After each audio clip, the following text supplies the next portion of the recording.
Alright class, आवाज आ रही है? जो लोग ऑनलाइन है मैसेज करते हैं।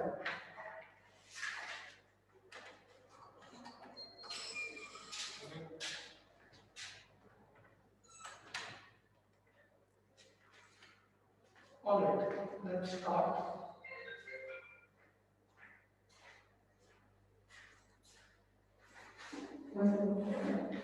ओके, तो अभी तक जो है हमने एक तो बेसिक कॉन्सेप्ट किया कि कंप्यूटर को आपने प्रोग्राम करना है तो किस तरीके से आपको स्टेप बाय स्टेप इंस्ट्रक्शन देनी होती है।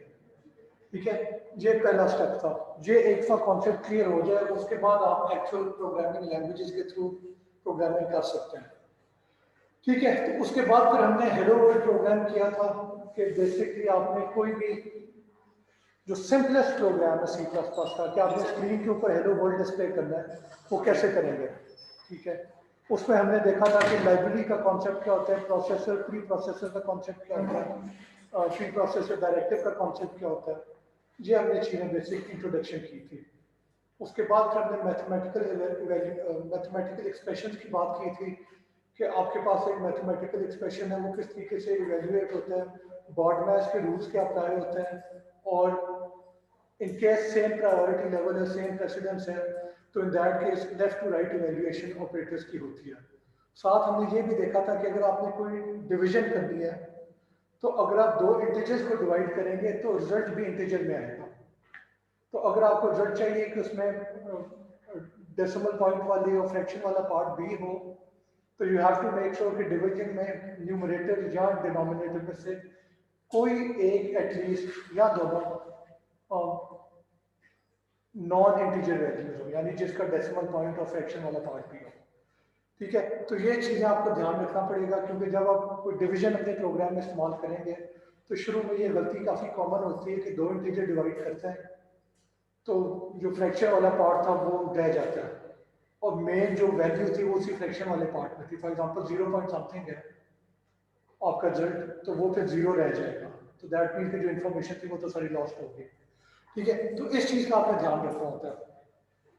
आज हमने वेरिएबल्स का कॉन्सेप्ट करना है, और बेसिकली हमने देखना है, सबसे पहले देखेंगे कि पिछली क्लास में हमने बात की थी कि आपने न्यू लाइन करनी होती है तो उसके लिए आप या तो बैक स्लैश एन इस्तेमाल करते हैं या एंड एल इस्तेमाल करते हैं। ठीक है, इसमें फ़र्क क्या है उस पर थोड़ी सी बात करेंगे, और फिर मेन जो आज का लेक्चर है वो है कि वैल्यूज वेरिएबल्स में वेरिएबल्स का कॉन्सेप्ट क्या है। बेसिकली वेरिएबल में आप वैल्यू कैसे स्टोर करते हैं ताकि प्रोग्राम में वो इस्तेमाल की जा सके, और असाइनमेंट ऑपरेटर कैसे इस्तेमाल किया जाता है कि किसी वेरिएबल को आप वैल्यू असाइन कर सकें। ठीक है, तो पहली चीज है कि बैकस्लैश एन और एंड एन में क्या फर्क है। तो ये जो दो लाइन ऑफ कोड है, यानी सी आउट 4 एंड एन, ये बेसिकली एक लाइन के ऊपर 4 डिस्प्ले करके अगली लाइन के ऊपर कर्सर को ले आएगा। दूसरी लाइन में क्या हो रहा है, सी आउट 4 और सिंगल कोट्स के अंदर बैकस्लैश एन, तो ये भी बेसिकली वही काम कर रहा है कि स्क्रीन के ऊपर 4 डिस्प्ले करेगा और उसके बाद कर्सर को अगली लाइन के ऊपर ले आएगा। फर्क क्या होता है कि अगर आपके प्रोग्राम में काफी ज्यादा प्रिंटिंग हो रही है ठीक है, तो अगर आप n इस्तेमाल करेंगे इंस्टेड ऑफ एंड तो आपका जो प्रोग्राम की जो एग्जीक्यूशन स्पीड है, ठीक है, वो ज़्यादा तेज हो जाएगी।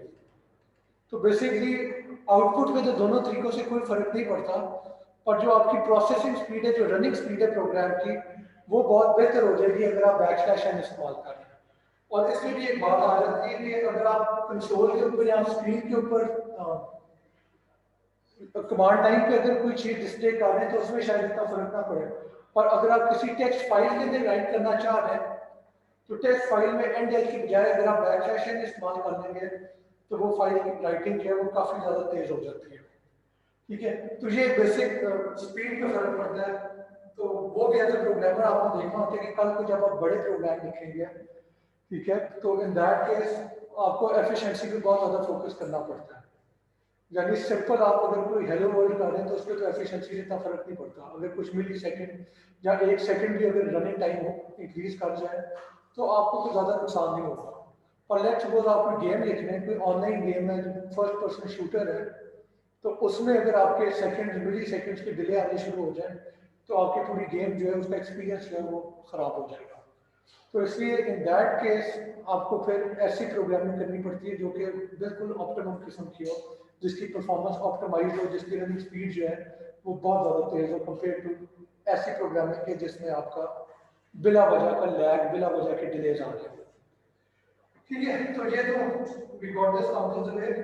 अब हम बेसिकली आज का जो मेन लेक्चर है उस पर फोकस करेंगे, वो है वेरिएबल्स।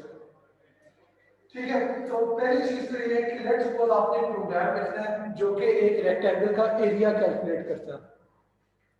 ठीक है, ये पिछली क्लास में हमने ऑलरेडी कर दिया होगा, अगर आप फिर रिपीट करते हैं।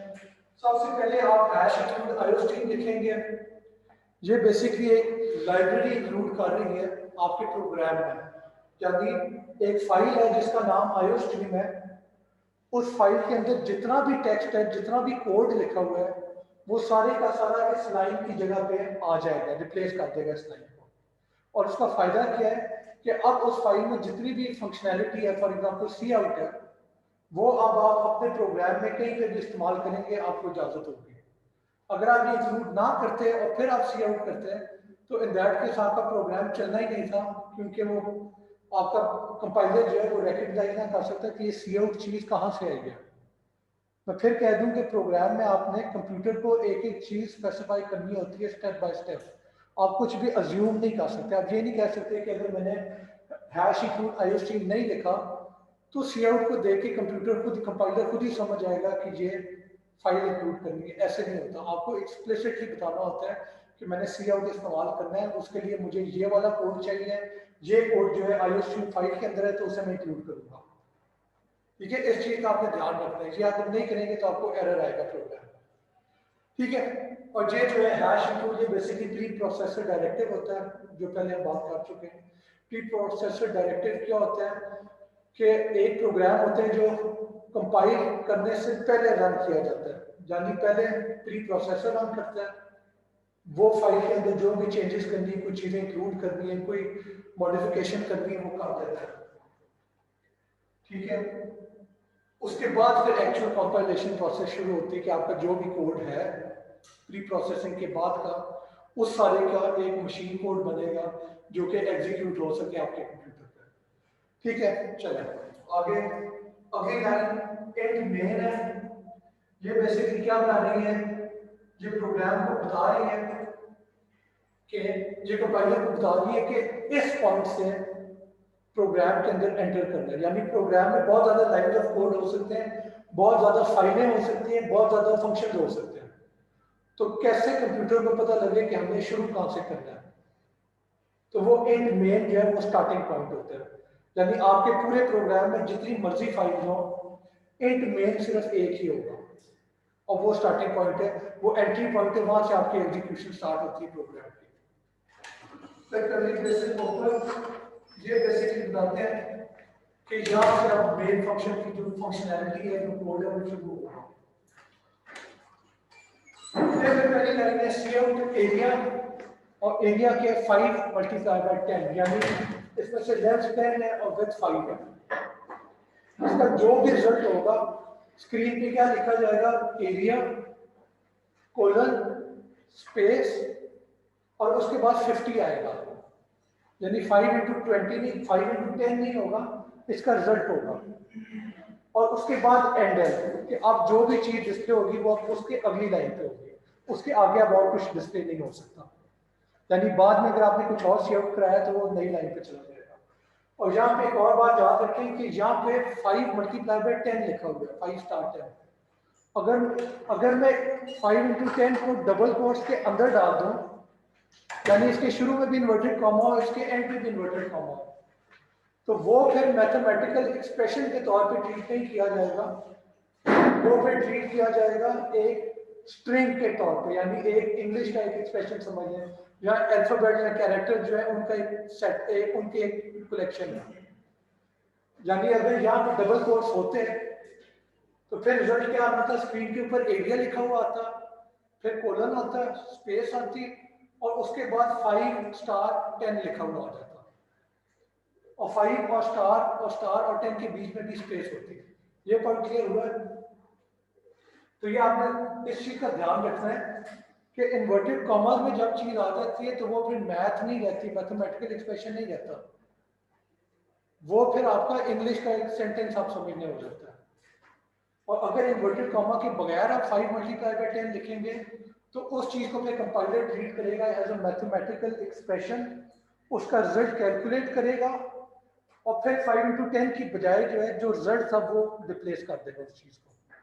तो यानी इस केस में एरिया 50 लिखा हुआ आ जाएगा। सही है, अगली लाइन पे आ जाए। अगली लाइन पे वही काम हो रहा है पेरीमीटर के लिए, see out perimeter 2 into 5 plus 2 into 10। सही है, और इसका जो भी रिजल्ट होगा वो डिस्प्ले हो जाएगा। और एनी आइडिया इसका क्या रिजल्ट होना चाहिए, यानी पहले 2 इंटू 5 मल्टीप्लाई होगा कि पहले 5 प्लस 2 होगा कि पहले 2 इंटू 10 होगा? क्यों? बॉड मैथ का जो रूल था कि अगर आपका एक एक्सप्रेशन है जिसके अंदर मल्टीप्लाई और प्लस इकट्ठे एग्जिस्ट करते हैं तो प्रेसिडेंस मल्टीप्लाई किया है, और अगर यानी पहले फिर मल्टीप्लाई होगा, और अगर और कई मल्टीप्लिकेशन के ऑपरेटर अगर एग्जिस्ट करते हैं तो उनमें से फिर पहले कौन सा वाला ऑपरेटर रन करेगा, तो वो लेफ्ट से आप शुरू करते हैं। तो यानी सबसे पहले 2 मल्टीप्लाई बाय 5 होगा विच इज 10, फिर 2 मल्टीप्लाई बाय 10 होगा विच इज 20, और फिर 10 और 20 का सम होगा 30। तो यहाँ पे पेरीमीटर 30 लिखा हुआ आ जाएगा, और फिर एंड एल विच मीन कि आप अगली लाइन के ऊपर चले जाएंगे।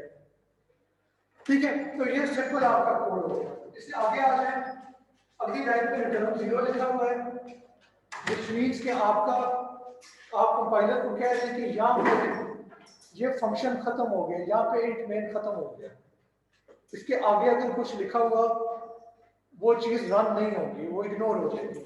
आप लिख सकते हैं अगर शौक है तो वहां तक प्रोग्राम पहुंचेगा नहीं। और फाइनली कर्ली ब्रेसेस क्लोज, ये बेसिकली बता रहे हैं कि आपकी जो भी फंक्शनैलिटी है, ठीक है, वो फंक्शनैलिटी यहाँ पे खत्म हो जाती है, इसके बाद मेन खत्म हो जाता है। इससे आगे अगर कोई लाइन ऑफ कोड आया तो वो इस मेन का हिस्सा नहीं होगा। ठीक है, तो ये सिंपल प्रोग्राम था। इसमें प्रॉब्लम क्या है? हाँ जी, एनी आइडियाज क्या प्रॉब्लम है? अगर किसी ने ब्लैक बोर्ड नहीं पढ़ा, इसमें क्या मसला नजर आता है आपको? कोई हाथ खड़ा करे, गलत जवाब दे दे बेशक। हाँ जी यार, आपका क्या ख्याल है? कोई मसला आपको नजर आता है? एज ए प्रोग्राम बिल्कुल ठीक है, पर वैसे आपको इसका कोई फायदा होगा इस प्रोग्राम का? बस इस पूरे प्रोग्राम का कोई फायदा नजर आता है आपको? अच्छा चलें, मैं इसे रिफ्रेश करता हूँ। ये प्रोग्राम किस लेंथ और विड्थ के लिए काम करेगा? हाँ जी, 5 और 10 की लेंथ और विड्थ इस्तेमाल होगी। पर हमने प्रोग्रामिंग में बात की कि आपने कोई भी प्रोग्राम लिखना होता है तो मकसद ये होता है कि एक वाइड रेंज ऑफ इनपुट्स के लिए आपका प्रोग्राम चले। ये प्रोग्राम सिर्फ तब चलेगा जब आपकी लेंथ 10 है और विड्थ 5 है, बस। अगर लेंथ 11 होगी ये आपका प्रोग्राम फायदेमंद नहीं रहा।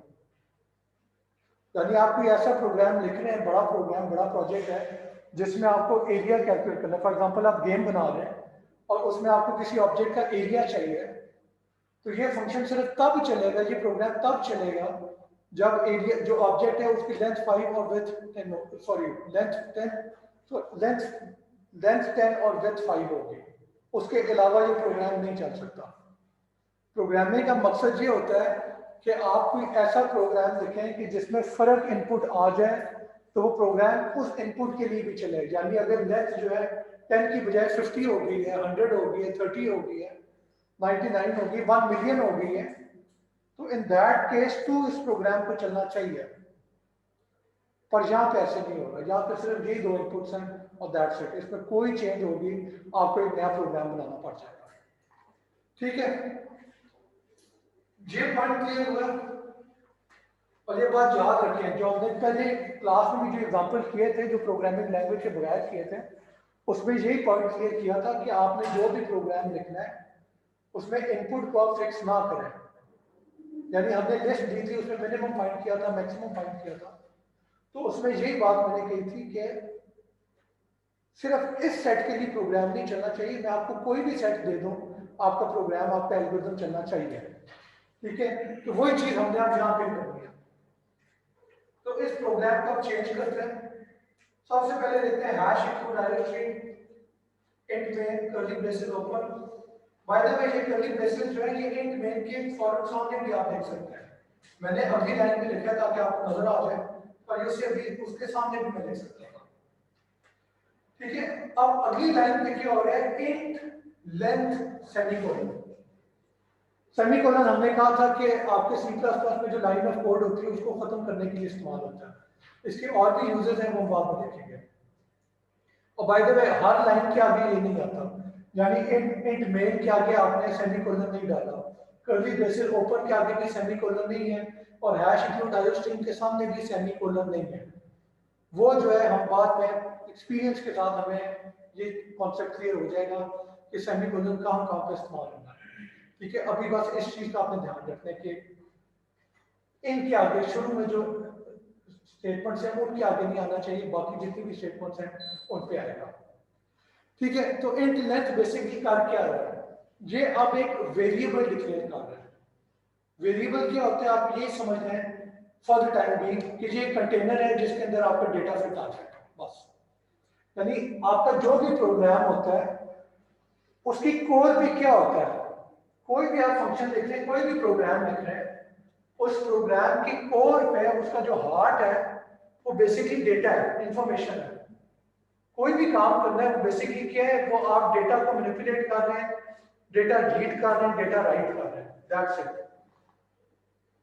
तो एरिया भी जब पेरीमीटर हमने कैलकुलेट करना है तो उसके लिए हमें कुछ डेटा चाहिए, और वो डेटा क्या है, वो इंफॉर्मेशन क्या है, लेंथ विड्थ। ये दो पीसेज ऑफ इंफॉर्मेशन अगर हमारे पास अवेलेबल है तो हम उसका एरिया भी कैलकुलेट कर सकते हैं और उसका पेरीमीटर भी कैलकुलेट कर सकते हैं। तो इंट लेंथ बेसिकली कह रहे हैं कि एक वेरिएबल है, उसका नाम लेंथ है, यानी मेमोरी में रैम में एक जगह है, उस जगह का हमने नाम लेंथ लिख, उसका नाम हमने लेंथ रख दिया। ठीक है, और उसकी टाइप क्या है, इंट। इंट का मतलब होता है इंटीजर, यानी जो होल नंबर है वो आप लेंथ के अंदर सेव कर सकते हैं। ठीक है, आगे चलें। अगला वेरिएबल विड्थ है और इसकी टाइप भी इंटीजर है। अब आप क्या करते हैं, लेंथ इज इक्वल टू 10।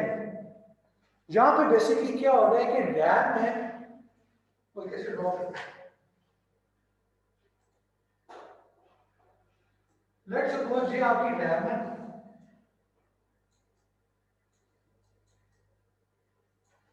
ठीक है, यहाँ पे जब आपने इंट लेंथ की लाइन लिखी तो आपका कंपाइलर क्या करता है, वो रैम में एक जगह पे जाके कुछ जगह एलोकेट कर देता है और उसका नाम जो प्रोग्राम के अंदर इस जगह का नाम है उसे लेने कर देता है।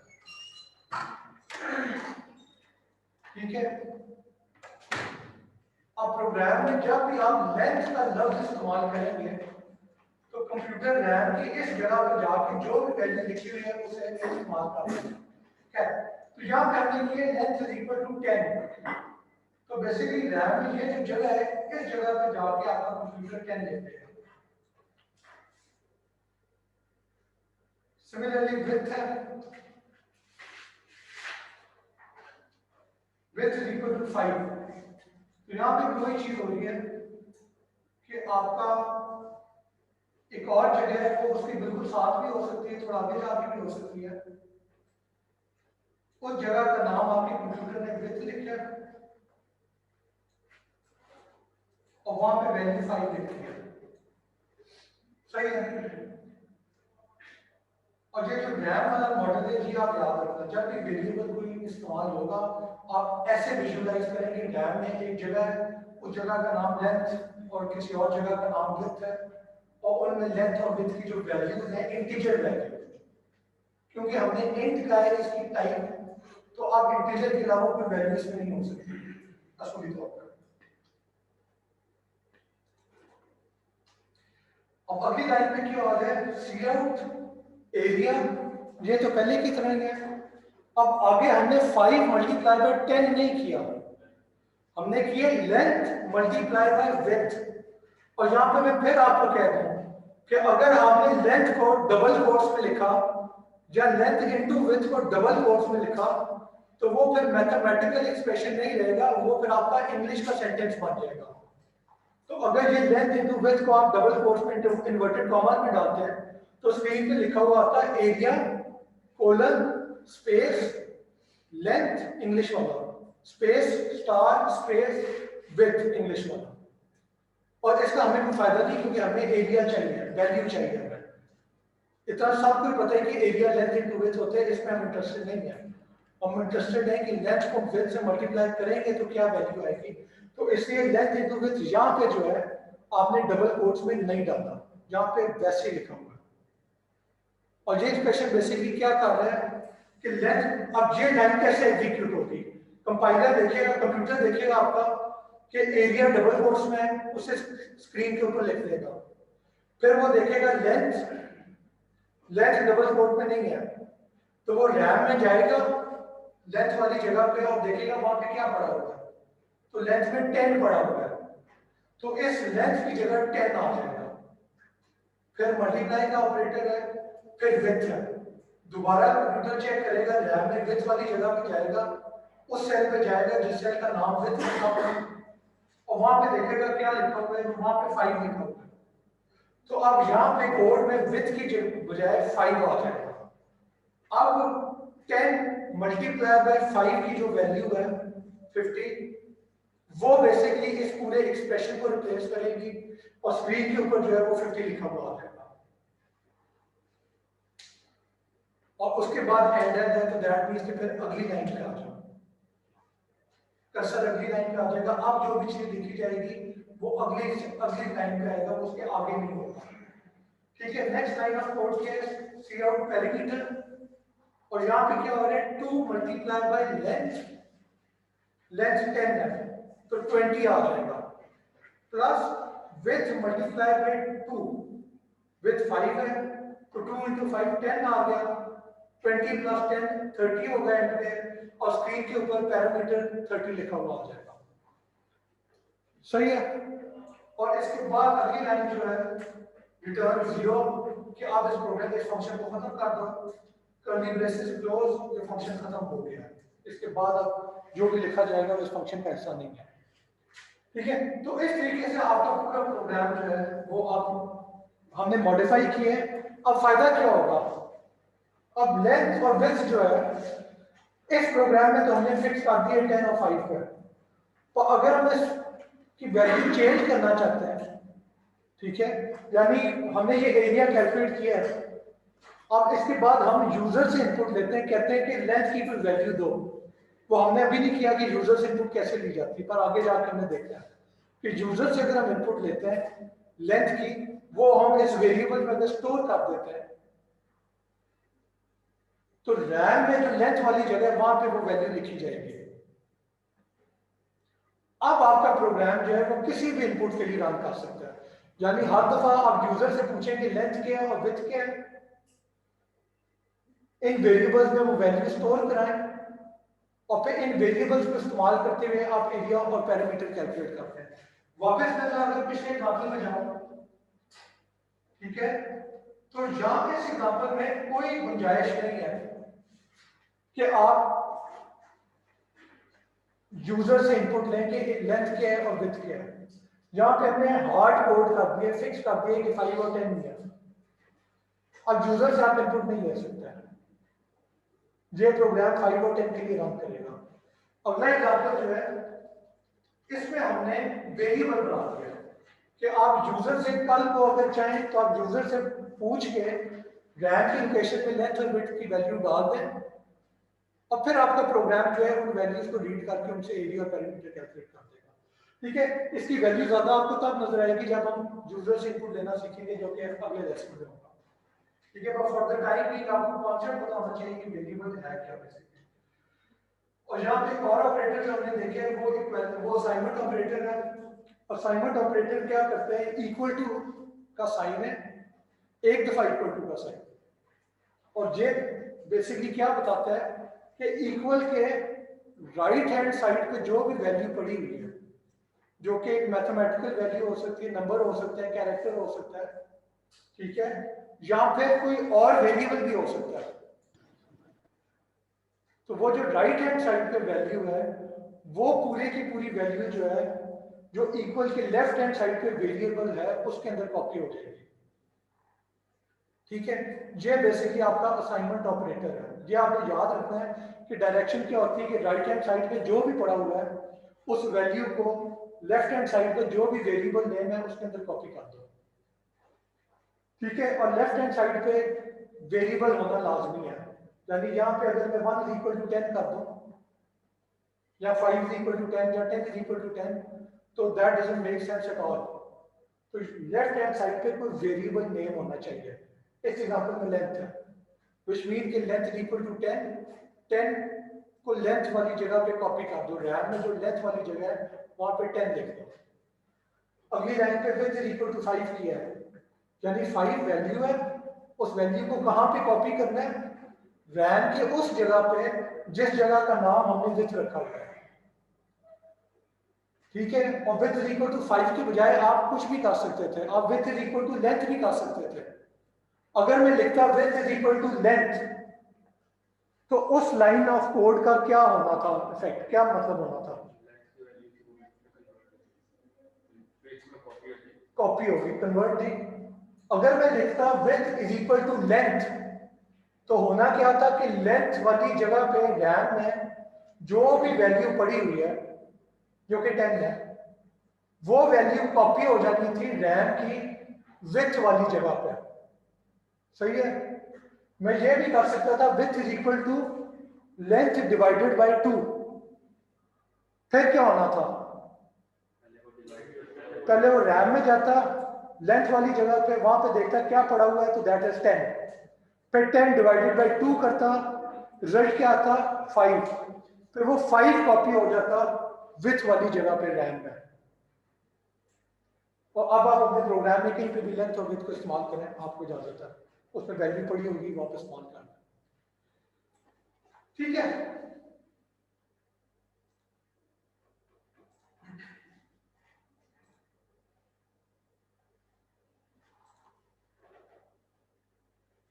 अब ये प्रोग्राम जो है किसी भी वैल्यू ऑफ लेंथ और विड्थ के लिए इस्तेमाल हो सकता है, और हम बाद में देखेंगे कि कैसे यूजर से इनपुट की जा सकती है इन वेरिएबल्स को पॉपुलेट करने के लिए। ठीक है, तो अब एक जल्दी से हमने जो बात की उसको समराइज कर लें। वेरिएबल होता क्या है, बेसिकली हमने इस्तेमाल तो कर दिया है, आप समराइज करें कि वेरिएबल है क्या। Variable are used to store information, ठीक है, to be referenced inside the program, to be referenced and manipulated inside the program. यानी बेसिकली आपने कोई भी इंफॉर्मेशन स्टोर करनी है, आप उसको एक नाम दे दें, रैम में उस जगह का एक नाम होगा, वहां पे वैल्यू आप रीड कर सकते हैं, वहां से रीड कर सकते हैं, वहां पे राइट कर सकते हैं, उस वैल्यू को चेंज भी कर सकते हैं, मैनिपुलेट कर सकते हैं, मॉडिफाई कर सकते हैं, तो ये वेरिएबल है। ठीक है, एक और सोचने का तरीका आप समझे कि वेरिएबल एक कंटेनर है जिसके अंदर इंफॉर्मेशन पड़ी होगी और इसे आपने एक लेबल असाइन कर दिया, और ये वेरिएबल के अंदर जो भी वैल्यू पड़ी हुई है वो आप अपने फंक्शन में, प्रोग्राम में कहीं पे भी इस्तेमाल कर सकते हैं। ठीक है, यानी लेंथ के अंदर अगर 10 पड़ा हुआ है तो अब आप अपने प्रोग्राम में अगर एरिया कैलकुलेट करना चाहते हैं तो आप मल्टीप्लाई बाय 10 नहीं करेंगे, आप मल्टीप्लाई बाय लेंथ करेंगे और लेंथ के अंदर 10 पड़ा होगा। ये जो एक शुरू में एक लोग गलती करते हैं अपने प्रोग्राम में और वो सारे करेंगे, वो क्या होगा कि अगर मैंने आपको असाइनमेंट दिया कि एरिया कैलकुलेट करें, एक ऐसा फंक्शन लिखें जो कि एरिया कैलकुलेट करता है, तो आप जबरदस्ती एक वैल्यू 5 और 10 असाइन कर देंगे और फिर उसे मल्टीप्लाई करके डिस्प्ले कर देंगे, उसका कोई फायदा नहीं, क्योंकि वो सिर्फ 5 और 10 के लिए वर्क करता है। आपने वेरिएबल इस्तेमाल करने होते हैं, तो उस वेरिएबल में जो भी वैल्यू लिखी जाए, बेशक गार्बेज हो बाय द वे, यानी आप प्रोग्राम लिख के आपके दिमाग में सोच आएगी कि यार एक लेंथ और विड्थ में अभी तो कुछ भी नहीं पड़ा हुआ, तो अगर गार्बेज है तो गार्बेज है, ठीक है, जब तक आप इस्तेमाल नहीं करना चाहते उसे। जैसे इस्तेमाल करने से पहले आप उसके अंदर कोई वैल्यू राइट करवाएंगे, या तो खुद ही राइट करवाएंगे या आप यूजर से इनपुट लेके वैल्यू राइट कर देंगे। ठीक है, और वो लाइक आई सेड हम आगे जब इनपुट वाला कॉन्सेप्ट करेंगे तो ये चीज ज्यादा क्लियर हो जाएगी।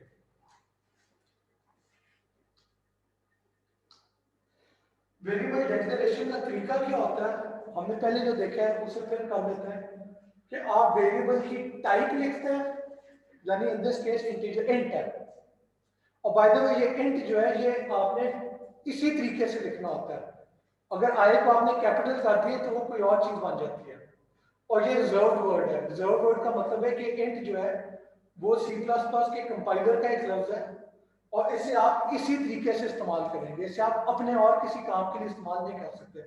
यानी आपने कोई वेरिएबल बनाना है तो उस वेरिएबल का नाम आप इंट नहीं रख सकते, क्योंकि इंट रिजर्व्ड वर्ड है। ठीक है, ओके, तो इस लाइन में क्या हो रहा है, इंट एक्स सेमीकोलन, आप बेसिकली कह रहे हैं कि एक वेरिएबल है उसका नाम एक्स है और उसकी टाइप इंटीजर है, विच मीन कि उसमें इंटीजर जा सकते हैं, कुछ और नहीं जा सकता।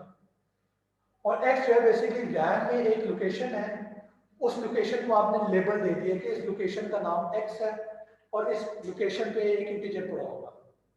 सही है, याद रखें अगर आपने C++ में कोई भी वेरिएबल इस्तेमाल करना है आपको उस वेरिएबल की टाइप स्पेसिफाई करनी पड़ती है, आपको डिक्लेयर करना पड़ता है, ये डिक्लेरेशन है। कई लैंग्वेजेस हैं जिसमें आप वेरिएबल इस्तेमाल कर लें बेशक डिक्लेयर ना करें, वो फिर आपकी प्रोग्रामिंग, आपका जो कंपाइलर है वो डिसाइड करता है कि इस वेरिएबल की टाइप इंटीजर है कि कैरेक्टर है कि कुछ और है। ठीक है, पर C++ में आपको एक्सप्लिसिटली बताना पड़ता है कि ये इंटीजर है, ये वेरिएबल का नाम एक्स है और इसका टाइप इंटीजर है। सही है, आगे आ जाए। अब टाइप इंटीजर से क्या चीज डिटरमिन होती है, यानी हम जो स्पेसिफाई कर रहे हैं इंट है उसका क्या मकसद है। तो पहला मकसद तो ये है कि ये आपको बताते हैं कि वेरिएबल में क्या डेटा टाइप होगा, यानी इंटीजर होगा, कैरेक्टर होगा, या ऐसा नंबर होगा जिसका फ्रैक्शन वाला पार्ट भी होता है, या बुलियन होगा। बुलियन बेसिकली ट्रू फॉल्स है, यस नो, ट्रू फॉल्स 1 0। ठीक है, तो ये आपको पता लग जाता है। ठीक है, फिर आपको पता लग जाता है कि जो भी वैल्यू स्टोर हो रही है उसकी रेंज क्या है। ठीक है, वेरिएबल अगर इंटीजर है तो उसकी मिनिमम वैल्यू क्या होगी और उसकी मैक्सिमम वैल्यू क्या होगी। और एक बात याद रखें कि वेरिएबल का जो है जब आप टाइप बताते हैं तो साथ आप ये भी बता रहे होते हैं कि इस वेरिएबल का साइज क्या है in terms of bits. Bits का आप सारों को पता है ना क्या होता है, ये I think introduction to computing में आप पढ़े होंगे। पर इस चीज का मतलब क्या है कि आपने जो है कोई भी ओके आप ऐसे समझ लें, ये एग्जांपल है, एक बोतल है जिसके अंदर जूस पड़ा हुआ है, एक और बोतल है उसके अंदर पानी पड़ा हुआ है। ठीक है, तो पानी और जूस दो डिफरेंट टाइप्स हैं, वर्ड्स को तो ऐड कर सकते हैं। ठीक है, दो अल्फाबेट्स को, कैरेक्टर्स को ऐड कर सकते हैं, ए और बी को आप ऐड कर सकते हैं क्योंकि इंग्लिश वाले ए और बी है, असूली तौर पे नहीं। ठीक है, तो ये भी वेरिएबल अगर आपने बता दिया कि वेरिएबल इंटीजर है तो उसका मतलब है कि इसमें मैथमेटिकल ऑपरेशन की इजाजत है। अगर आपने बता दिया कैरेक्टर है तो उसका मतलब है कि मैथमेटिकल ऑपरेशन की इजाजत नहीं है, इस पर आप सिर्फ कैरेक्टर वाले ऑपरेशन की इजाजत होगी। फॉर एग्जांपल इसे अपर केस में कर दो, कैपिटल लेटर कर दो, लोअर केस कर दो, स्मॉल लेटर कर दो, ठीक है, तो ये ऑपरेशन का डिटरमिन होता है। और दूसरा जो मैं बात की मैक्सिमम और मिनिमम वैल्यू की, कि अगर एक ऐसा वेरिएबल है जिसका साइज छोटा है तो उसमें कम डेटा फिट आएगा। यानी आप ऐसे समझिए कि अगर एक वेरिएबल है जो कि 8 बिट्स का है तो उसमें जो नंबर आ सकते हैं वो 0 से लेके 255 तक आ सकते हैं, ठीक है। अगर 16 बिट का है तो उसमें जो इंटीजर आने की इजाजत होगी वो 0 से लेके 65,500 तक नंबर आ सकते हैं। तो बेसिकली जितना ज्यादा बड़ा साइज होगा उतना ज्यादा उसमें डेटा आप फिट कर सकते हैं, ठीक है। तो ये चीज आपकी डेटा टाइप डिटरमिन करती है। और ये हम आगे जब डिफरेंट डेटा टाइप देखेंगे तो पॉइंट ज्यादा क्लियर होगा। और प्रोग्रामिंग में आपकी कोशिश होती है कि आप वो डेटा टाइप इस्तेमाल करें बस जितना आपको रिक्वायर्ड है। ये ना करें कि आपको 8 बिट चाहिए थी तो आप हर वेरिएबल जो है वो 24 बिट्स का 32 बिट्स का कर दें, 64 बिट्स का कर दें। कर सकते हैं, प्रोग्राम चल जाएगा, और वो बहुत ज्यादा जगह जाया होगी। यानी अगर आपके प्रोग्राम में लाखों वेरिएबल्स हैं और लाखों वेरिएबल 64 बिट्स में, तो दैट मीन कि 64 लाख आपको बिट्स सिर्फ ये इंफॉर्मेशन स्टोर करने के लिए चाहिए। छोटे प्रोग्राम में तो मसला नहीं है, पर जब आप बहुत बड़े प्रोग्राम लिखते हैं तो आपकी जो जितनी कम मेमोरी इस्तेमाल हो उतना बेहतर है, यानी जितना रिक्वायर्ड है सिर्फ उतना इस्तेमाल करें। ठीक है क्लास, चलिए ये लाइफ में आपको बात की थी कि आपके पॉइंट ड्राइव हो जाए। ठीक है, अगला पॉइंट है कि एक्स सिंगल कोट्स में एक्स और डबल कोट्स में एक्स, इसमें फर्क क्या है? ठीक है, हैश इक्वल डैश स्टेटमेंट में int x equal to 10 cout x। अब अगर आप ये cout x करेंगे तो x के इर्द गिर्द ना कोई सिंगल कोट है ना कोई डबल कोट है, ठीक है। तो यहां पे क्या चीज डिस्प्ले होगी? 10, यानी x एक वेरिएबल है, उसमें जो भी वैल्यू पड़ी हुई है वो डिस्प्ले हो जाएगी। आगे चलें, अब cout x है सिंगल कोट्स में, ठीक है। सिंगल कोट जो है वो बेसिकली बता रहा है कंपाइलर को कि ये एक इंग्लिश का सिंगल लेटर है, और वो लेटर कौन सा है? एक्स। तो स्क्रीन के ऊपर एक्स लिखा हुआ आ जाएगा। अगली लाइन में देखें, डबल कोट्स में एक्स है, ठीक है।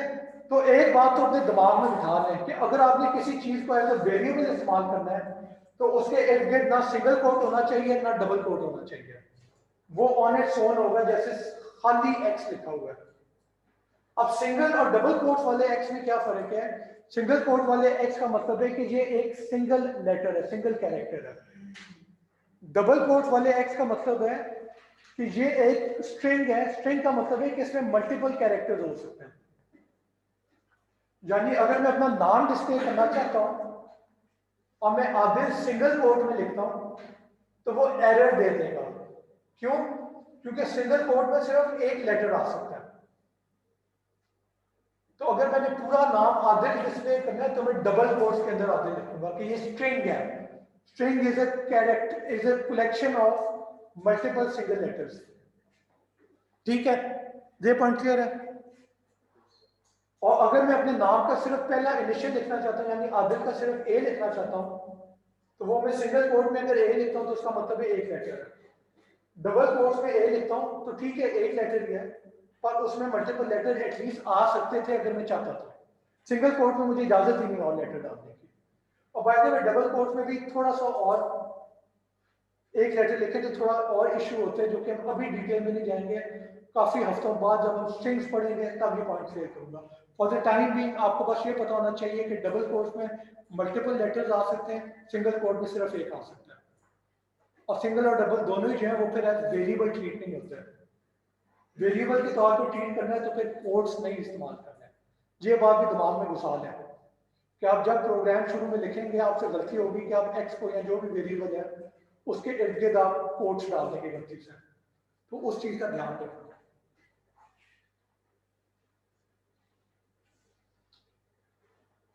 ठीक है क्लास, अब प्रैक्टिस क्वेश्चन करें। Write a program which divides two numbers and stores the result in a third variable। यानी आपके दो वेरिएबल होने चाहिए, ठीक है, उनका डिवाइड करेंगे तो तीसरे वेरिएबल में वैल्यू जानी चाहिए, और वो तीसरी वेरिएबल की वैल्यू जो है वो आप स्क्रीन के ऊपर डिस्प्ले करना है। पहला सवाल होगा कि what will be the input variable, what will be the output variable, और फिर जो प्रोसेसिंग है वो सारी आपने एंटर करनी है। ठीक है, कागज पेंसिल निकाल लें और ये प्रोग्राम लिखें। और आपकी आसानी के लिए मैं एक ये वाला प्रोग्राम आपको शुरू कर देता हूँ। ठीक है, मैं फिर रिपीट कर दूं, आपने दो वैल्यूज को डिवाइड करके उनकी वैल्यू तीसरे वेरिएबल में स्टोर करा के डिस्प्ले करना। चले, और ये 5 मिनट में हो जाना चाहिए आपका। कागज निकाल दिया या कागज पेंसिल ले आए करें। इस लेक्चर में काफी आपको इन क्लास प्रैक्टिस करनी पड़ेगी, तो उसका फायदा भी मुझे मालूम होगा। हाँ जी, हाँ जी, अपने दो वैल्यूज को डिवाइड करना है, उसका रिजल्ट तीसरी में स्टोर करना है, और फिर उस रिजल्ट को जो है डिस्प्ले करना है।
लेफ्ट हैंड साइड होती है, राइट हैंड साइड होती है।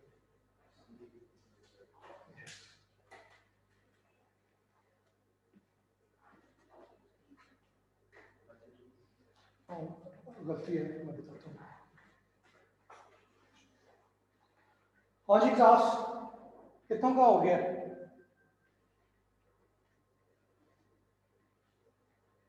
यानी मैं हिंट दे दूं, इस कोड को देख के आपको एक चीज तो पता लग रही है ना कि वेरिएबल डिक्लेयर कैसे होता है। फिर आपको पता लग रहा है वेरिएबल के अंदर वैल्यू कैसे स्टोर होती है, वो आप अपनी मर्जी की वैल्यू दे दें। और तीसरी चीज है कि अब इन दो वेरिएबल्स को आपने एक डिवीजन के एक्सप्रेशन के अंदर इस्तेमाल करना है, और उसका जो रिजल्ट होगा वो एक तीसरे वेरिएबल के अंदर आपने कॉपी कर देना। ठीक है, ये 3 स्टेप हो जाएंगे। और उसके बाद चौथा स्टेप क्या होगा कि वो जो तीसरा वेरिएबल आपने क्रिएट किया था जिसके अंदर आपने डिवीजन का रिजल्ट कॉपी किया था, उसको आप सी आउट करा दें। That's it.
लास्ट मैंने आपको कहा कि जो डिवीजन का रिजल्ट है वो आपने तीसरे वेरिएबल के अंदर सेव करना है।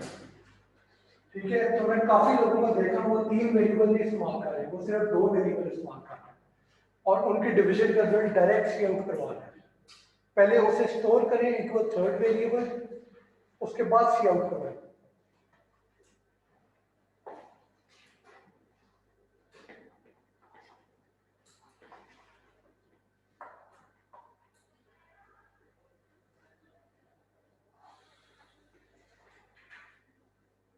चलें, जो है 1 more minute इसे ठीक करना है।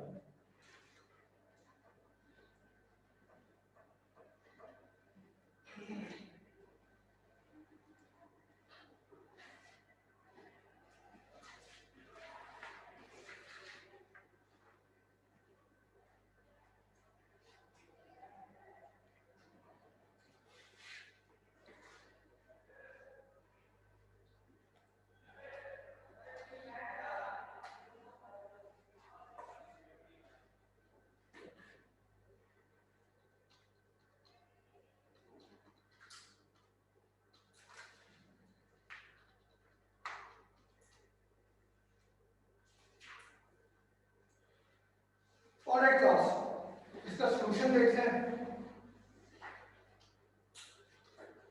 ठीक है, सबसे पहले आप हैश इंक्लूड स्ट्रिंग करेंगे इंट मेन, और जहां पे आपको नजर आ रहा है कि मैंने कर्ली ब्रेस जो है इंट मेन के आगे डाल दिया, आगे डालूं या अगली लाइन पे डालूं, दोनों ठीक है। फिर मैंने क्या किया, int num1 is equal to 8।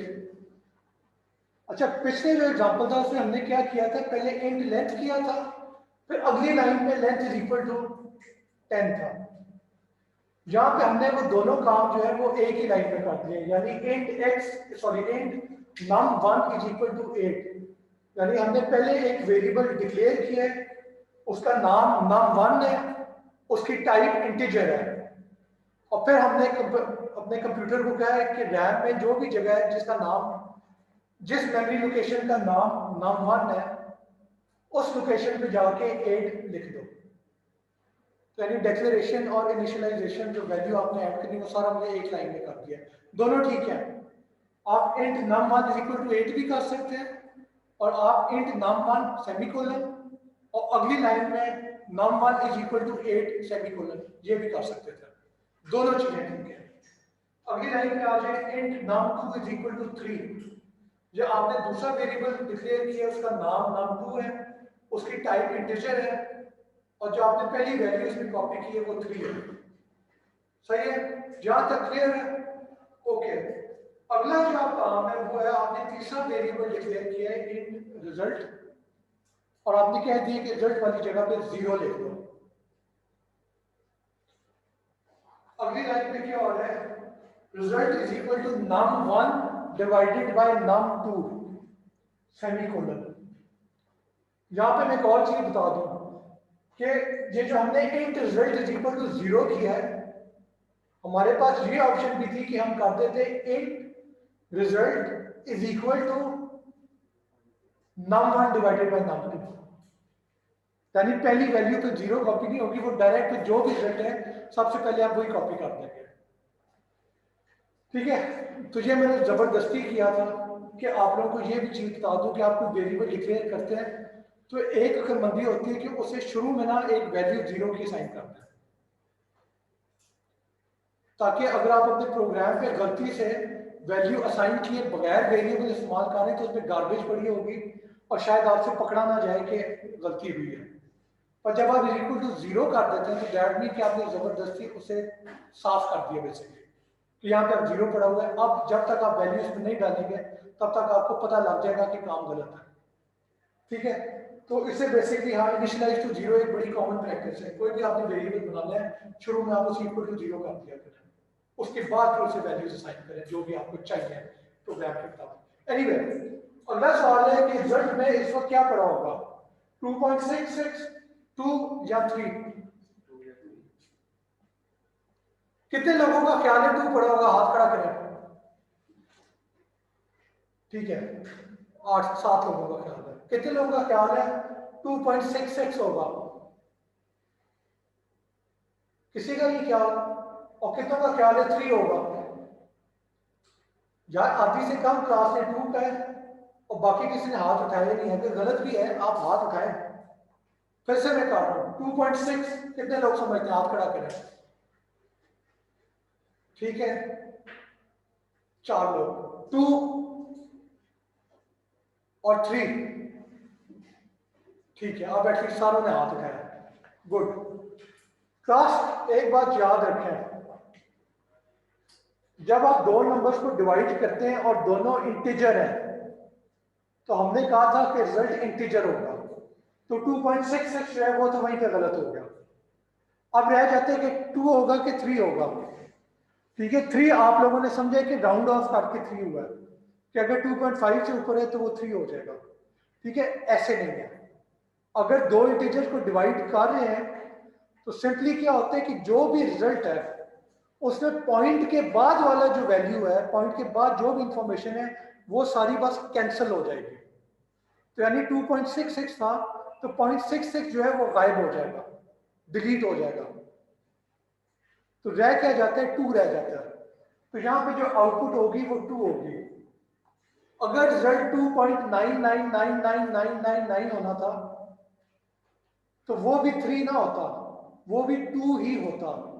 और जो 0.999 वाली चीजें वो स्टोर ही ना होती, वो गायब हो जाती क्योंकि दो इंटीजर्स को डिवाइड किया गया। ठीक है तो क्लास ये सिंपल अप्रोच है। आपने दो वेरिएबल डिक्लेयर किए हैं, उनमें वैल्यू स्टोर कराई, फिर आपने तीसरा वेरिएबल डिक्लेयर किया, उसमें डिवीजन का रिजल्ट स्टोर करवाया, और आखिरी जो काम मैंने कहा था उसे डिस्प्ले करना था। तो सिंपली सी आउट रिजल्ट करना है। कुछ लोगों ने तो क्या किया हुआ है, सी आउट फिर वो जो लेस देन लेसन वाला ऑपरेटर है वो, और उसके बाद लिखा हुआ है result is equal to num1 divided by num2। ठीक है वो अच्छी प्रैक्टिस नहीं है। या तो आप करें सी out num1 divided by num2, ठीक है, या आप सी आउट करने से पहले वेरिएबल के अंदर वैल्यू स्टोर कराएं यानी result is equal to num1 divided by num2 और फिर रिजल्ट को आउटपुट करा दें।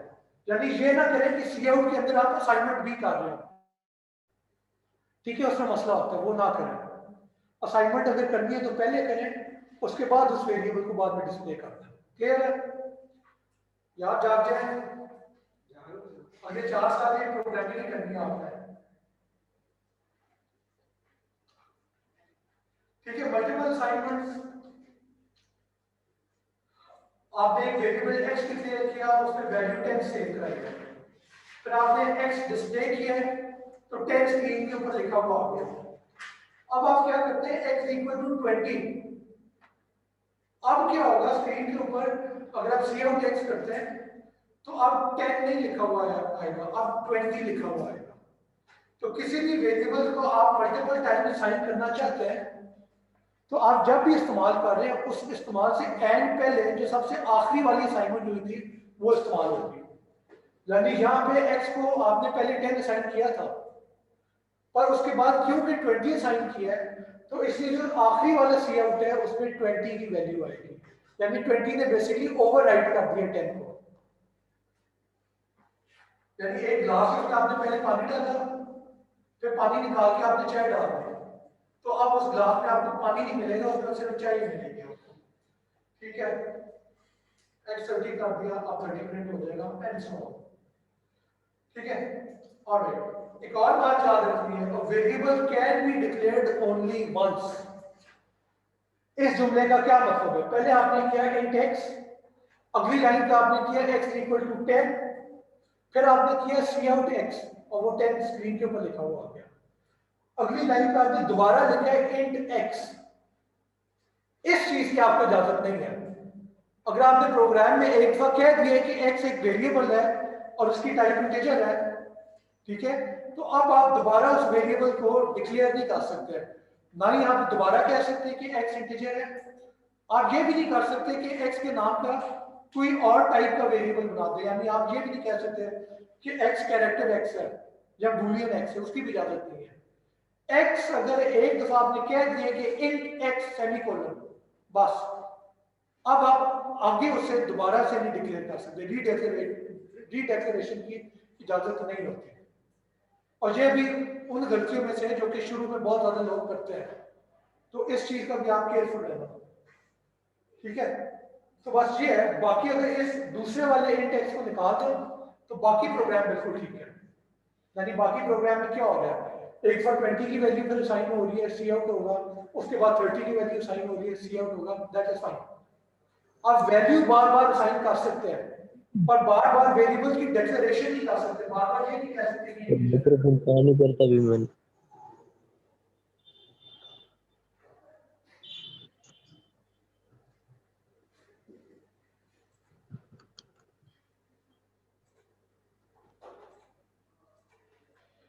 हाँ जी यार, तो चैट विंडो में मैसेज कर दें।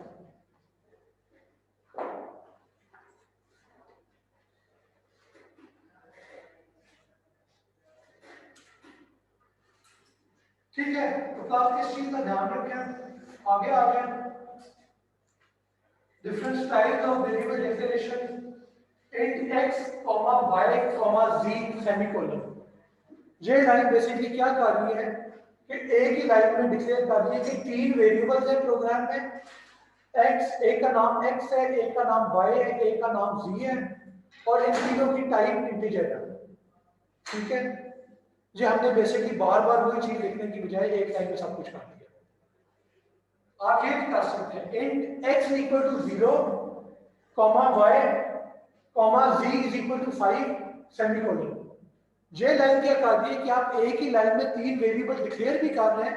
आप कह रहे हैं कि तीन वेरिएबल हैं जिनका नाम x, y और z है, उनकी डेटा टाइप इंटीजर है, और साथ दो वेरिएबल ऐसे हैं जिन्हें आपने वैल्यू भी असाइन कर दी इसी लाइन पे, यानी x इक्वल टू 0 और z इज इक्वल टू 5 करके।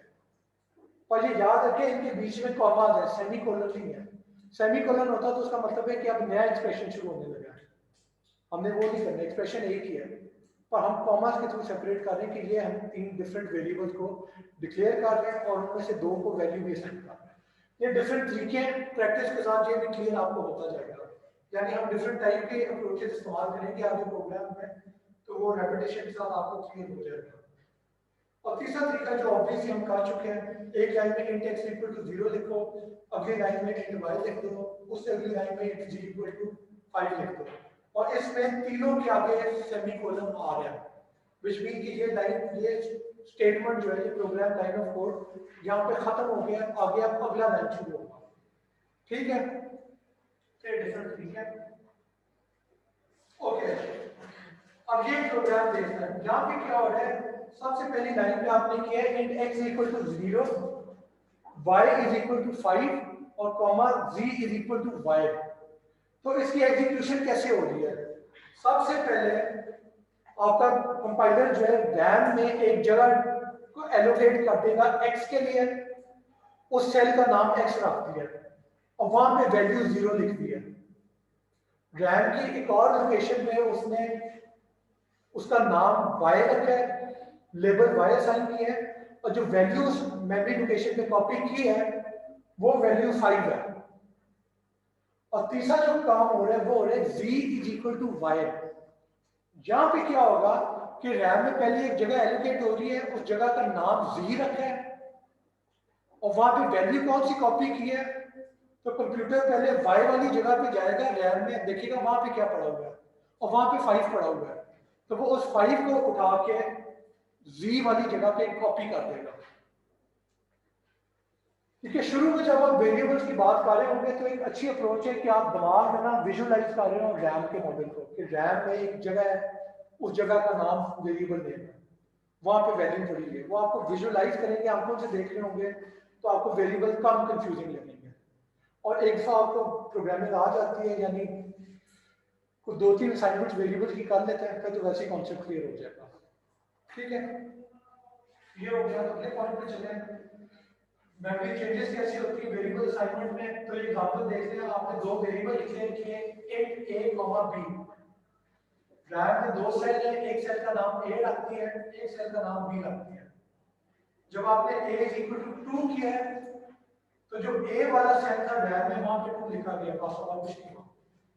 जब b इज इक्वल टू 5 किया है, तो रैम में जो b वाली लोकेशन थी वहां पे जाके कंप्यूटर ने 5 लिख दिया और कुछ नहीं हुआ। अब जब आपने a is equal to b किया है, ठीक है, तो ये लोग गलती कर लेते हैं, यानी पिछले एग्जाम्पल में लोगों ने गलती की थी। मैं फिर कह दूं कि जो राइट हैंड साइड है उसकी वैल्यू इक्वल से होते हुए लेफ्ट हैंड वाली साइड में कॉपी होती है। यानी जब आपने a is equal to b किया है, तो जो b की मेमोरी लोकेशन में पड़ा हुआ था विच वाज 5, वो 5 वाली वैल्यू a की मेमोरी लोकेशन में कॉपी हो जाएगी। अदर वे राउंडिंग है, ये नहीं होगा कि a के अंदर जो वैल्यू थी वो b के अंदर कॉपी हो जाएगी। तो इस चीज का आपने ध्यान रखें, और पिछले एग्जाम्पल में मैं देखा था लोगों ने गलती की है, ठीक है। इस चीज का बहुत ध्यान रखें कि a is equal to b, b वाली चीज a में कॉपी होगी, not the other way round. और आखिरी लाइन में क्या हो रहा है, b इज इक्वल टू 4, तो अब b वाली लोकेशन में 4 लिखा जाएगा। ये नहीं होगा कि b में अगर आपने 4 लिख दिया है तो उसकी वजह से आप a भी चेंज हो जाए, क्योंकि पहले हमने a is equal to b किया था। नहीं, a is equal to b जब किया था तो सिर्फ उस वक्त b की वैल्यू a में कॉपी होगी, बस। अब उसके बाद अगर आप अगली लाइन में a में कुछ और वैल्यू कॉपी करते हैं या b में कुछ और वैल्यू कॉपी करते हैं तो वो एक दूसरे के ऊपर कोई फर्क नहीं पड़ेगा उससे, क्योंकि a और b दो फर्क लोकेशन है रैम की। ये पॉइंट क्लियर है क्लास? ठीक है, समराइज करें वेरिएबल डेफिनेशन और डेटा टाइप्स को। तो वेरिएबल जो होता है एक नेम होता है जो कि मेमोरी के किसी सेल के साथ एसोसिएट आप कर देते हैं, और वो नेम कुछ भी हो सकता है, मंथ हो सकता है, फॉर एग्जांपल एज हो सकता है, जीपी हो सकता है आप लोगों का, अगर मैं स्टूडेंट एप्लीकेशन बना रहा हूँ, डेट ऑफ बर्थ आप लोगों की, आपका नाम, ठीक है। तो ये सारे वेरिएबल नेम हो सकते हैं। वेरिएबल डेफिनेशन आप स्पेसिफाई करते हैं कि वेरिएबल, आप कंपाइलर को बता रहे होते हैं कि वेरिएबल का जो नाम है उस नाम की डेटा टाइप क्या है। क्या आप वेरिएबल के अंदर इंटीजर स्टोर करेंगे, कैरेक्टर स्टोर करेंगे, बूलियन स्टोर करेंगे, क्या स्टोर करेंगे? और नंबर स्टोर करेंगे तो वो होल नंबर होगा इंटीजर, या उसका कोई फ्रैक्शन वाला पार्ट भी होगा। और ये भी बताते हैं कि वो कौन सी उसमें ऑपरेशन की इजाजत होगी, कि अगर न्यूमेरिक वेरिएबल है तो उसमें प्लस माइनस की इजाजत होगी, अगर कोई कैरेक्टर वेरिएबल है तो उसमें ऑब्वियसली प्लस माइनस नहीं होगा। और फिर C plus requires you to declare every variable. जब भी आपको वेरिएबल इस्तेमाल करना है आपको पहले डिक्लेयर करना पड़ेगा, अगर आप नहीं करते हैं वहीं पे एरर हो जाएगा। और वेरिएबल का नाम जो है वो केस सेंसिटिव होता है, यानी अगर आपने लोअर केस में सारे छोटे लेटर इस्तेमाल किए हैं तो फिर हर जगह वही इस्तेमाल करना है उस वेरिएबल के लिए। आप ये नहीं कर सकते कि एक वेरिएबल का नाम आपने एज लिखा है, छोटा ए, छोटा जी, छोटा ई, और आगे जाके वही वेरिएबल इस्तेमाल करने के लिए आप कैपिटल ए इस्तेमाल कर लें, ए कैपिटल ए, जी छोटा, ई छोटा, ऐसे नहीं है। जो आपने डिक्लेरेशन करते वक्त नाम रखा है, चाहे छोटे लेटर थे चाहे बड़े लेटर थे, एग्जैक्ट वही आपको आगे इस्तेमाल करना पड़ेगा। यानी अगर मैं एक वेरिएबल रखता हूं उसका नाम है छोटा ए, छोटा जी, छोटा ई, एज, मैं एक और वेरिएबल डिक्लेयर कर सकता हूं उसका नाम भी एज ही होगा, पर उसमें ए, जी या ई में से कोई एक जो है फॉर एग्जांपल कैपिटल होगा, कैपिटल ए कर दिया। तो ये अब दो फर्क वेरिएबल्स हैं। पर ये याद रखें कि ये बहुत ही गंदी प्रोग्रामिंग प्रैक्टिस है कि आप दो वेरिएबल बनाएं, उनका नाम ऐसा रखें जो कि सिर्फ केस में फर्क है, कैपिटल लेटर में फर्क है, बाकी उनमें लेटर वो इस्तेमाल हो रहे हैं, ठीक है, क्योंकि वो कंफ्यूजन बहुत हो जाती है। अगर आपने एक का नाम एज रखा है तो दूसरे वेरिएबल का नाम एज ना रखें, कुछ और रखें, ठीक है। ये पॉइंट क्लियर है आप सबको? इन चीजों का ध्यान रखना, तो ये शुरू की गलतियों में से होती है। जैसे ही आप लिखा हुआ मंथ छोटे एम के साथ और मंथ कैपिटल एम के साथ दोनों फर्क है। फिर वेरिएबल नेमिंग रूल्स फॉलो करें, यानी वेरिएबल में एक इंग्लिश का कैरेक्टर होना लाजमी है एटलीस्ट। और पहला कैरेक्टर जो है या तो वो अल्फाबेट होना चाहिए, चाहे छोटा हो, अपर केस हो चाहे लोअर केस हो, या फिर अंडरस्कोर का सिंबल। नंबर के साथ आप वेरिएबल नेम शुरू नहीं कर सकते, यानी मैं वन एज जो है वो वेरिएबल नाम नहीं रख सकता, एज वन कर सकता हूं, अंडरस्कोर एज भी कर सकता हूं, अंडरस्कोर वन मुझे नहीं पता यार, आई थिंक अंडरस्कोर वन भी कर सकता हूं, आई हैव टू चेक। ठीक है, और यूनिक कैरेक्टर जो है वो फिर चाहे अल्फाबेट हो, चाहे नंबर हो, चाहे अंडरस्कोर हो, स्पेशल कैरेक्टर आप इस्तेमाल नहीं कर सकते और स्पेस भी इस्तेमाल नहीं कर सकते, यानी एज और एक्सक्लेमेशन मार्क या एज फुल स्टॉप या एज कॉमा या एज स्पेस स्टूडेंट ऐसे नहीं कर सकते। ठीक है, स्पेशल केसेस स्पेस टैब ये इस्तेमाल करने की इजाजत नहीं होती। और यहाँ पे एक और चीज मैं आपको बता दूं कि वेरिएबल का नाम मीनिंगफुल होना चाहिए। ठीक है, आप जब शुरू में प्रोग्रामिंग करेंगे तो ये एक बहुत लोग गलती करते हैं कि पहले वेरिएबल का नाम ए लिख दिया, दूसरे वेरिएबल का नाम बी कर दिया, तीसरे का नाम सी कर दिया, चौथे का नाम डी कर दिया, और अगर 26 वेरिएबल हो गए तो जी तक पहुंच जाएगा, 27वां वेरिएबल है तो फिर ए कर देंगे। ठीक है, इस तरह के नाम ना रखें क्योंकि इसका मतलब ही कोई नहीं है। अब मैं आपका प्रोग्राम देख के कह सकता हूँ कि बी का क्या मतलब है, या आपका वेरिएबल नेम एक्स है उसका क्या मतलब है। मीनिंगफुल नेम रखें, यानी अगर मैं आप लोगों का स्टूडेंट की कोई एप्लीकेशन बना रहा हूँ तो वेरिएबल का नाम एक्स की बजाय वेरिएबल का नाम जीपीए होना चाहिए, दूसरे वेरिएबल का नाम वाई की बजाय स्टूडेंट रोल नंबर होना चाहिए। समझ आई है? क्योंकि आप स्टूडेंट रोल नंबर अगर वेरिएबल का नाम है तो मुझे देखते साथ ही पता लग जाएगा कि इसके अंदर स्टूडेंट का रोल नंबर होगा। यानी कोई बहुत ही अहमकाना हरकत होगी कि कोई प्रोग्रामर जो है नाम स्टूडेंट रोल नंबर रखे और वैल्यू उसमें जीपीए स्टोर करा दे। ठीक है, वो कर सकते हैं, और वो तो बिल्कुल ही फिर गलत प्रोग्रामिंग प्रैक्टिस है ना, कि आप बिल्कुल ही कंफ्यूज कर रहे हैं। ठीक है, और ये मैं आपको मसला दे दूं कि ये आदत अपनी अच्छी शुरू से डालना, एक बार गंदी आदतें पड़ जाए तो फिर अगले वो 10 साल आपको लग जाते हैं, वो आदत ठीक नहीं होती। यानी अगर आपको A B C D X Y G H I J K इस तरह के वेरिएबल नेम लिखने शुरू कर दिए,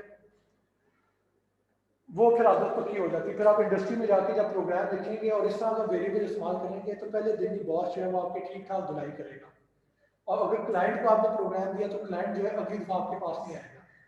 तो वेरिएबल नेम जो है वो सोच के और मीनिंगफुल लिखें। चले, प्रैक्टिस क्वेश्चन है, आपके तो 5 मिनट ये सॉल्व करें।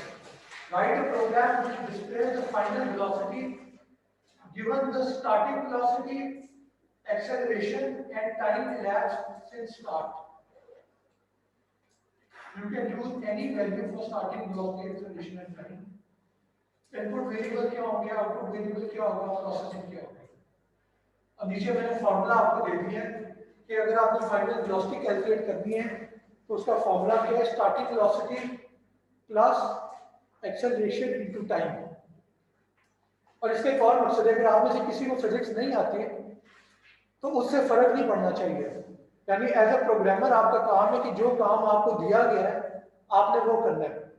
अगर मैं आपको क्वांटम मैकेनिक्स की कोई एक इक्वेशन भी इंप्लीमेंट करने के लिए दे दूं तो आपको उस इक्वेशन की समझ आ रही है नहीं आ रही उससे फर्क नहीं पड़ता, प्रोवाइडेड आपको पता है इक्वेशन क्या है, उसको आप प्रोग्राम इंप्लीमेंट कर सकते हैं कि नहीं, वो आपका काम है। तो यहाँ पे कोई मेडिकल का स्टूडेंट भी है उससे भी ये हो जाना चाहिए, चाहे उसने जिंदगी में फिजिक्स पढ़ी है या नहीं पढ़ी। चलिए class,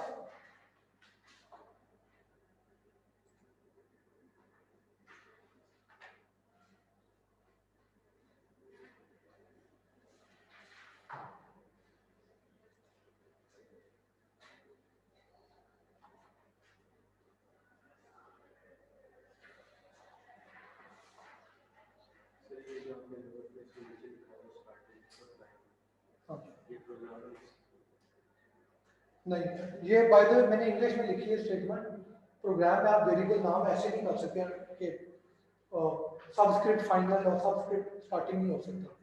yes, velocity underscore final करते हैं या वेलोसिटी फाइनल या फाइनल वेलोसिटी उस तरह का नाम लिखते हैं, पर ये जो सबस्क्रिप्ट किया हुआ है इधर वो नहीं हो सकता प्रोग्राम।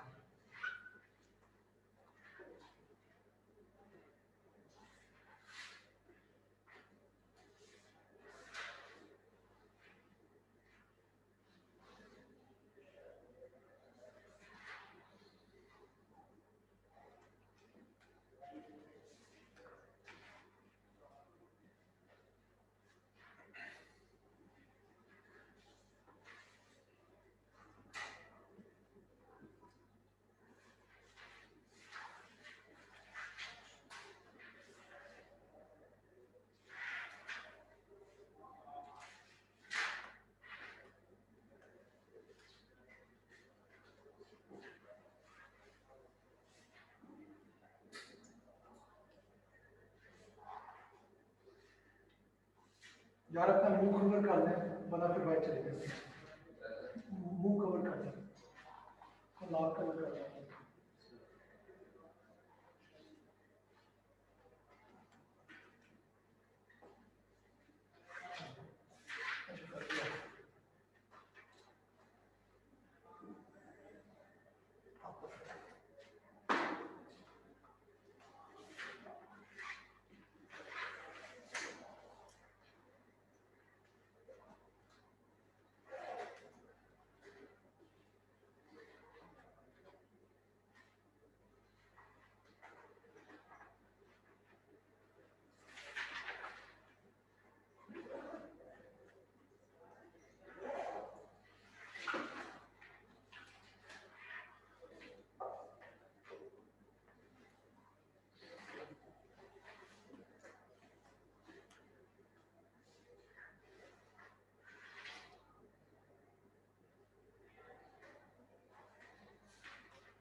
हाँ जी, हो गया, कितना का हो गया?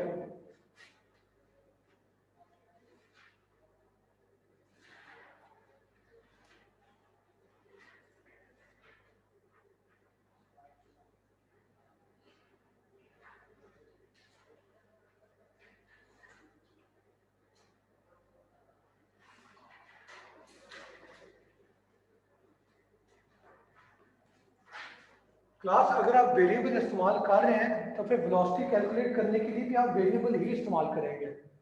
यानी अगर आपने शुरू में वेरिएबल डिक्लेयर किया, टाइम उसमें वैल्यू असाइन कर दी है, स्टार्टिंग वेलोसिटी उसमें भी वैल्यू असाइन कर दी है और एक्सेलरेशन उसमें भी वैल्यू असाइन कर दी है। अब एंड पे जब आप फाइनल वेलोसिटी कैलकुलेट करेंगे तो आपने उन वेरिएबल्स को इस्तेमाल करना है।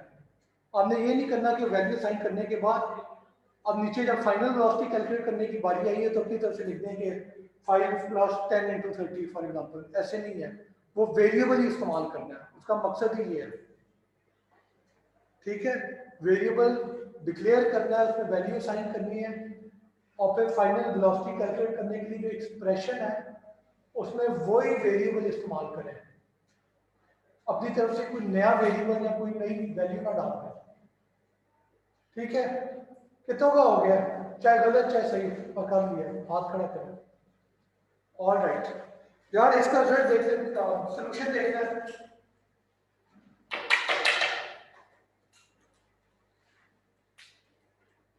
All right,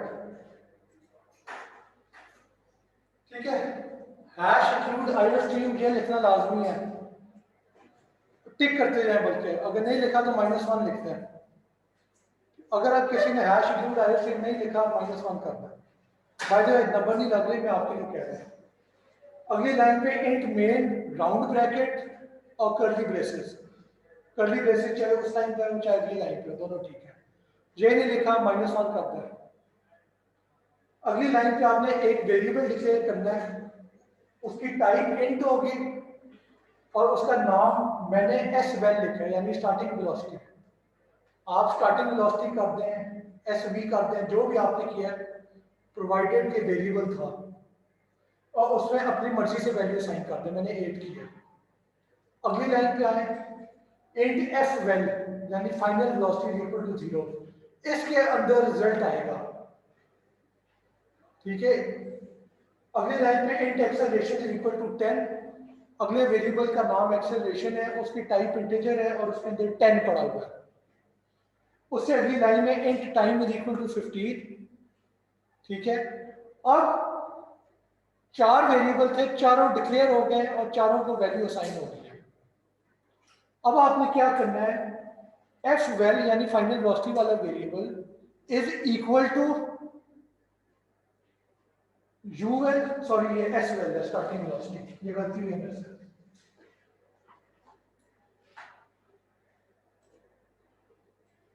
starting velocity s vel plus acceleration into time bracket के अंदर, और ब्रैकेट में ना डालते तो फर्क पड़ता नहीं पड़ता, क्योंकि मल्टीप्लाई जो है प्रेसिडेंस पहले है, तो एनी केस पहले मल्टीप्लाई ही होना था। तो मैंने वैसे आपकी आंखों की शादी के लिए ब्रैकेट डाल दिया कि कोई शक ना रहे कि पहले मल्टीप्लाई होगा। ठीक है, तो अब बेसिकली ये लोग गलती कर रहे थे इस पॉइंट पे, यानी मैंने कई लोगों का एग्जांपल देखा है, वो क्या कर रहे थे कि पहले 4 पॉइंट्स था तो ठीक है, 4 वेरिएबल डिक्लेयर कर दिए, अब अगली लाइन पे उन्होंने क्या किया, final velocity is equal to 8 plus 10 into 15। I mean अगर आपने वेरिएबल डिक्लेयर किया है तो फिर आपको 8 प्लस 10 इंटू 15 नहीं करना, वो 8, 10 और 15 जिन वेरिएबल्स में स्टोर कराए हुए हैं, आप उन वेरिएबल्स को अपनी एक्सप्रेशन में इस्तेमाल करेंगे। समझ आई है? ये पॉइंट क्लियर है कि आपने final velocity is equal to starting velocity plus acceleration into time लिखना है। आपने अपनी तरफ से कोई नंबर इस जगह पे नहीं लिखना है, यानी आपने ये नहीं करना final velocity is equal to 8 plus 10 into 15, ये नहीं करना आपने, वो तो फिर मकसद ही मारा गया ना। हम चाहते हैं कि ऐसा प्रोग्राम हो जिसमें वेरिएबल को कोई भी आप वैल्यू साइन करना चाहते हो आप करें और प्रोग्राम उसके लिए चल जाए। अगर आप हार्डकोड वैल्यूज कर देंगे इसमें एक्सप्रेशन में, फिर तो आप वेरिएबल के अंदर जो मर्जी लिख दो उससे फर्क नहीं पड़ता, एंड पे एक्सप्रेशन हर दफा वही रिजल्ट इवैल्यूएट करके देगा जो कि आपने नंबर इसके अंदर ठोस दिए थे जबरदस्ती के। ये पॉइंट मेरा समझ आया, ये बड़ा जरूरी पॉइंट है, और ये एक ऐसी चीज है जो कि मैं हर दफा देखता हूँ जब भी मैं कोर्स पढ़ाता हूँ, लोग यही गलती कर रहे होते हैं, तो इस चीज का ध्यान रखें। ठीक है, any question class? Return zero नाम भी लिखे थे और रिटर्न जीरो में लिखना भूल गया था, और जैसे ये चल जाएगा। ठीक है, आप रिटर्न जीरो लिखा करें, बाद में हम बहुत देर में काफी लेक्चर बाद जाके देखेंगे कि रिटर्न जीरो का एक्चुअल मतलब क्या था। ठीक है, अभी आप सब ये याद रखें कि ये एंड करने के लिए होता है। ठीक है, और एनी क्वेश्चन क्लास? वो बाद में करेंगे। उसके अलावा हम फाइनल वेलोसिटी की जगह हम फाइनल वेलोसिटी के लिए वो अमाउंट लिखेंगे, क्या कहेंगे? फाइनल वेलोसिटी की जगह जैसे हमने ऊपर अमाउंट लिखा वहां हम नीचे भी अमाउंट लिखेंगे। इस एक्सप्रेशन में जब final velocity is equal to starting velocity plus acceleration into time किया है, तो ऑटोमेटिकली जो भी उस एक्सप्रेशन का रिजल्ट होगा, यानी starting velocity plus acceleration into time, उसका जो भी रिजल्ट निकलेगा वो फाइनल वेलोसिटी के अंदर कॉपी हो जाएगा। यानी आप समझे कि इधर हो क्या रहा है, इधर हो रहा है final velocity is equal to starting velocity, इस वेरिएबल की जगह पे 8 लिखा हुआ आ जाएगा, प्लस एक्सेलरेशन इस वेरिएबल की जगह 10 लिखा हुआ आ जाएगा, मल्टीप्लाई बाय टाइम इस वेरिएबल की जगह 15 लिखा हुआ आ जाएगा। अब आपने क्या करना है, अब आपने 8 प्लस 10 इंटू 15 कंप्यूटर करेगा, which is 8 plus 150, which is 158। जब ये इवेल्युएट हो जाएगा तो आपका कंप्यूटर जो है वो 158 को कॉपी कर देगा रैम की उस लोकेशन पे जिस लोकेशन का नाम फाइनल वेलोसिटी है। अब जब आप सी आउट में फाइनल वेलोसिटी लिखेंगे तो बेसिकली रैम की उस लोकेशन पे 158 पड़ा हुआ था, वो आपकी स्क्रीन पे लिखा हुआ आ जाएगा। ठीक है, ये एक सब बाय हैंड कर लेना, आपको समझ आ जाएगा क्या। Any other question class?